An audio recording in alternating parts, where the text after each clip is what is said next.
Hi bitches, j'espère que vous allez bien. Oui, je sais, vous allez me dire, mais où tu étais passé pendant ces 2 ans? Je vais vous donner les raisons. J'ai tout simplement déménagé, je n'habite plus à Lyon, je suis revenu en région parisienne. La deuxième raison est simple, c'est que j'ai un nouveau travail qui me prend beaucoup de temps et que à côté, je développe des projets. Du coup, forcément, allier le temps perso avec le temps pro, avec mes projets, etc. Ça fait que j'ai pas beaucoup de temps pour tourner les vidéos et vous les monter. Mais vous inquiétez pas, j'ai réussi à vous mettre un créneau dans mon agenda. Donc c'est parti pour cette nouvelle saison. Encore dans la 7e année, on fait des enquêtes. Et de Jerem Star. Pas tête. And hi bitches!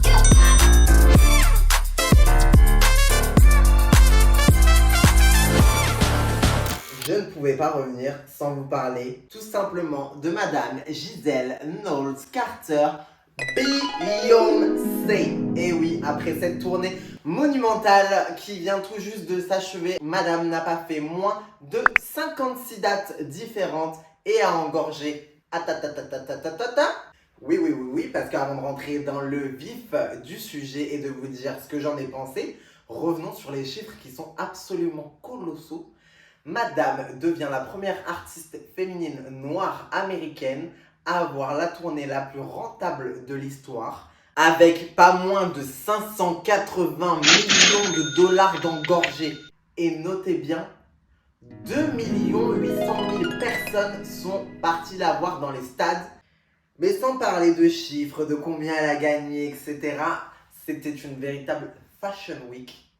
Pas moins de 157 tenues. Elle a notamment travaillé avec la maison Balmain, Valentino, Versace, Off-White, Gucci. Elle a pensé dans les moindres détails, c'est-à-dire que chaque entrée de concert, elle avait une tenue différente. Chaque tableau, elle avait des tenues différentes. Mais qui fait ça sur une tournée, s'il vous plaît? Non, je vous vois venir, non. Rihanna, non. Nicki Minaj, non. Personne n'a fait ce qu'a fait Beyoncé et c'est pour ça qu'elle a été sacrée tournée de l'histoire. Alors, rentrons dans le vif du sujet. Je vais vous dire ce que j'en ai pensé.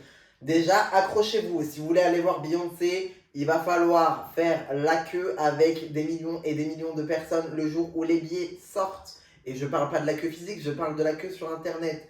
L'ouverture des billets avait été annoncée à 10h. J'étais connecté sur mon téléphone à 8h. Et on était déjà 500 000 à attendre. 500 000. 500 000 pour un Stade de France qui, je le rappelle, n'a que 80 000 places de disponibles. Et en l'occurrence, sur sa tournée, il y avait 70 000 places de dispo sur le Stade de France. Ce qui veut dire que les 500 000 personnes qui attendaient là, derrière leur téléphone, derrière leurs ordinateurs, en fait, on n'allait pas tous avoir nos places. Ça allait être la guerre. Oh God, please, no! No! No! No!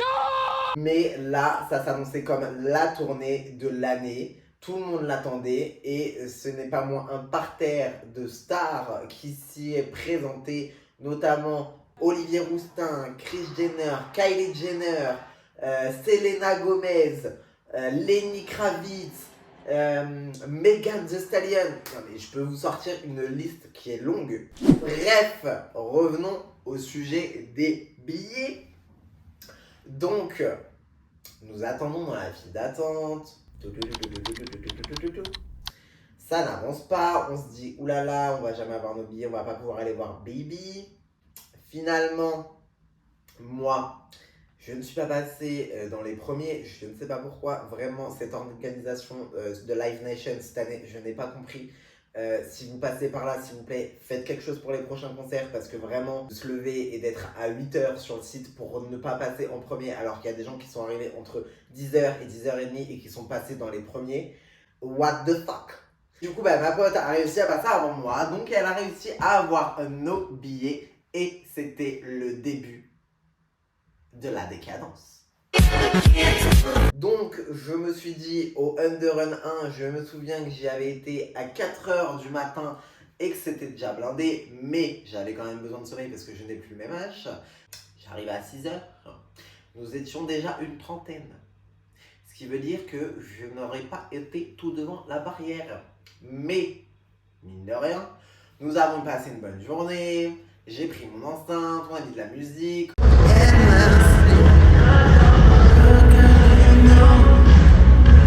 Arrive 18h, nous rentrons dans le Stade de France et là c'est la course.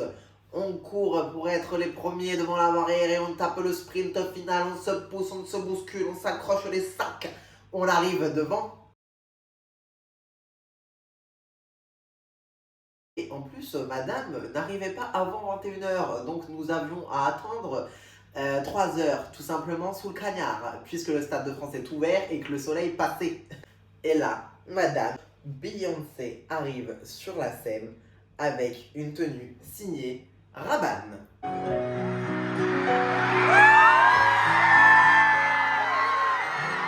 Je peux mourir pour Beyoncé. Beyoncé, demain, si elle me dit « Viens, Axel, on se marie », il n'y a aucun souci. Je vais me marier avec elle. Mais là, je ne sais pas ce qui s'est passé, mais on a été touché dans l'âme. C'est-à-dire que j'ai pleuré. Ce qui n'est jamais arrivé pour un concert de Beyoncé. Je l'ai vu, j'ai pleuré. Bref, premier tableau, très doux, calme, avec des petits sons de l'époque, très R&B, vibes,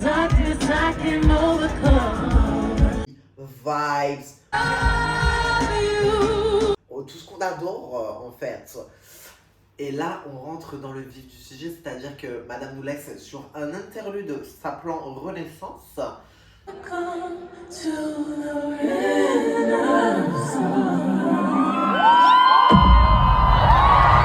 Elle débarque, ni plus ni moins, dans une armure de robot qui s'ouvre pièce by pièce.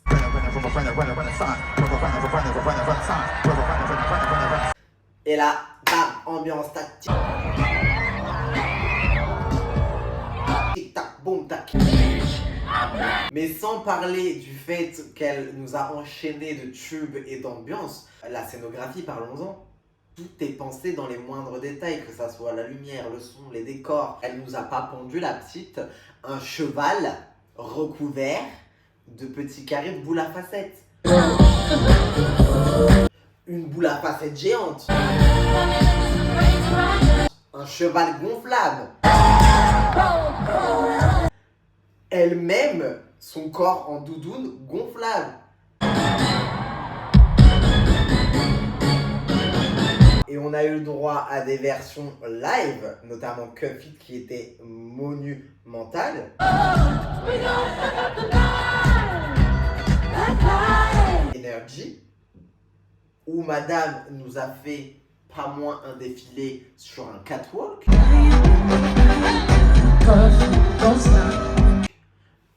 Je vous rappelle juste qu'elle a 41 ans, les gars. Regardez-moi ce corps, s'il vous plaît.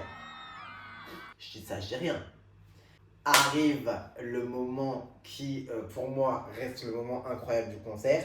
Et on peut dire tout ce qu'on veut sur Beyoncé, mais elle a été hyper inclusive. Parce que notamment, cette tournée était dédiée à son oncle Johnny qui est décédé et qui était fervent défenseur de la communauté LGBTQIA+.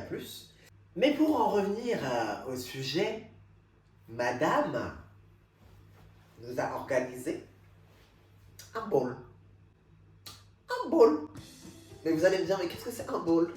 Et un ball, c'est tout simplement la quintessence, l'effervescence de tout ce qu'on peut retrouver dans notre communauté, que ça soit le runway, face, voguing, body, sex siren, drag queen. Toutes les catégories sont là et madame nous l'a servi sur un plateau silver sur sa scène.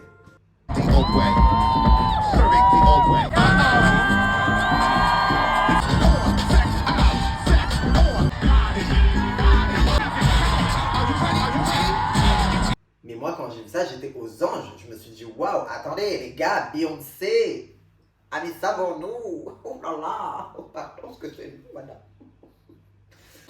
Arrive la fin du concert. Oui, j'ai envie de verser ma petite larmichette, puisque je n'avais pas envie de rentrer chez moi. Je repars avec des souvenirs plein les yeux, plein la tête, plein le cœur. Et là, nous allons rentrer dans un moment épique de ce tea time et vous allez me dire, mais est-ce qu'il est fou? Ou est-ce qu'il est fou? Accrochez-vous bien. J'ai déjà été à ces concerts, quand je sortais des concerts, tout se passait bien. Je reprenais ma vie normale, je retourne au travail, je débriefais du concert, etc. Alors, comment vous dire? Le concert était le 26 mai. 26, 27 ou 28, quelque chose par là. Depuis son concert, chaque jour de ma vie, je suis obligé soit d'écouter son album, mais pas l'album qu'elle a sorti sur Spotify, Deezer, Apple, etc. Non, non, non. L'album version live, parce que oui, nous, dans la Beehive, on est des fous. C'est-à-dire qu'on enregistre le concert pour se faire un album live, puisque Beyoncé, pour l'instant, ne nous sort pas d'album live. Donc je suis obligé d'écouter cet album tous les jours. Ou de regarder sur TikTok des vidéos de son concert, alors que pourtant j'ai déjà été à son concert. Et les jours qui ont suivi le concert, j'ai dû regarder chaque date de sa tournée sur YouTube. Excusez-moi, tantine Gisèle. Je suis pas signé pour ça, moi. Qu'est-ce qui se passe? Je suis en post-dépression là, c'est-à-dire que j'ai besoin d'écouter tes albums et de regarder tes concerts tous les jours. Qu'est-ce que c'est que ce bordel? Je ne comprends pas. Alors dites-moi en commentaire si vous aussi vous êtes dans le même cas que moi, et je sais que j'ai déjà fait un petit test sur TikTok avec une vidéo et les gens en commentaire m'ont dit qu'ils étaient dans le même état que moi. Mais là je fais un recensement national, un recensement international, un recensement mondial. Êtes-vous dans la même situation que moi? Êtes-vous en post-dépression du concert Renaissance World Tour? Envoyez un mail à teatimebyacancel@gmail.com. Je rigole. Enfin, je rigole pas trop quand même, parce que vraiment, c'est très bizarre. Alors, j'ai plusieurs hypothèses. La première est que pendant son concert, il y avait une espèce de spirale sur l'écran. Comme quand vous allez chez l'hypnotiseur.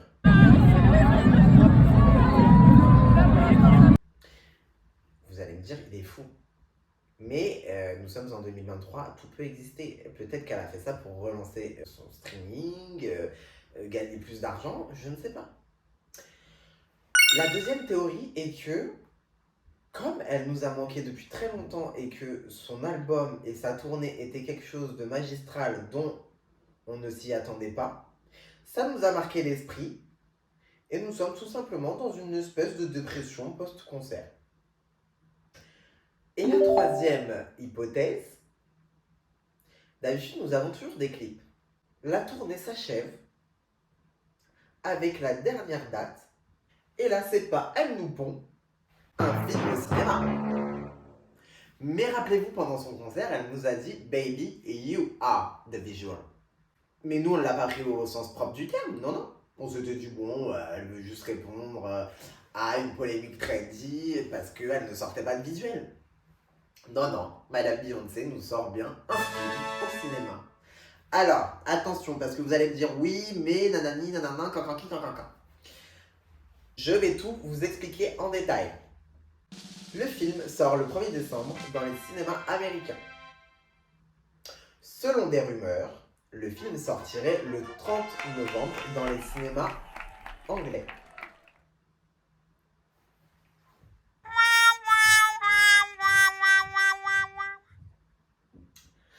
Excusez-moi. Bonsoir. La France, ça se passe comment? On attend le film aussi. Même si en ce moment il y a une épidémie de punaises de lit, tout ça, on veut aller quand même voir le film. C'est Beyoncé, donc on ira voir le film et on combattra les punaises de lit. Par contre, aucune date n'est annoncée pour les cinémas français. Qu'est-ce qui se passe? Déjà qu'on a été un petit peu déçus parce que quand on a vu le level que madame a mis dans la tournée des États-Unis, ce qu'on appelle le Grand 3, tic. All Up in Your Mind et Drunk in Love.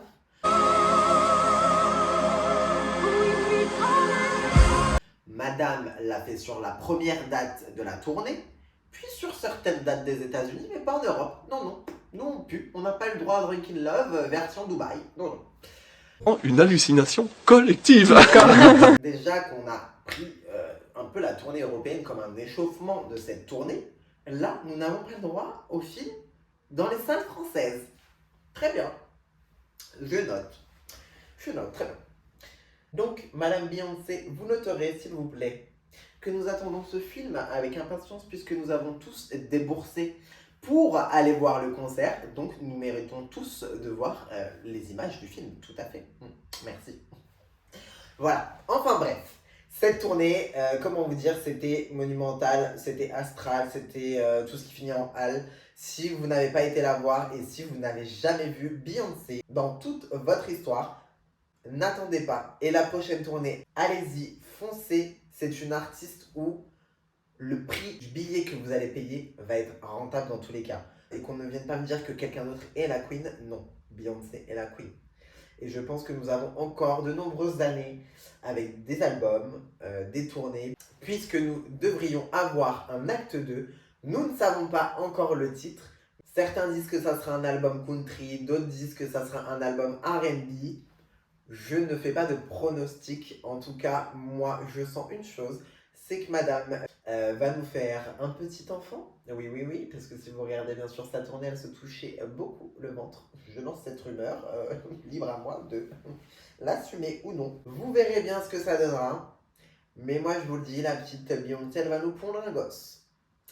Enfin bref, j'espère que ce Tea Time vous a plu. Je vous donne rendez-vous la semaine prochaine pour un nouvel épisode. Je ne vous spoil pas et je ne vous dis pas sur quel sujet cela se sera. En tout cas, si ce Tea Time vous a plu, n'hésitez pas à liker, commenter, partager et vous abonner. Bien évidemment, nous sommes sur YouTube maintenant, donc activez la petite cloche et laissez votre commentaire.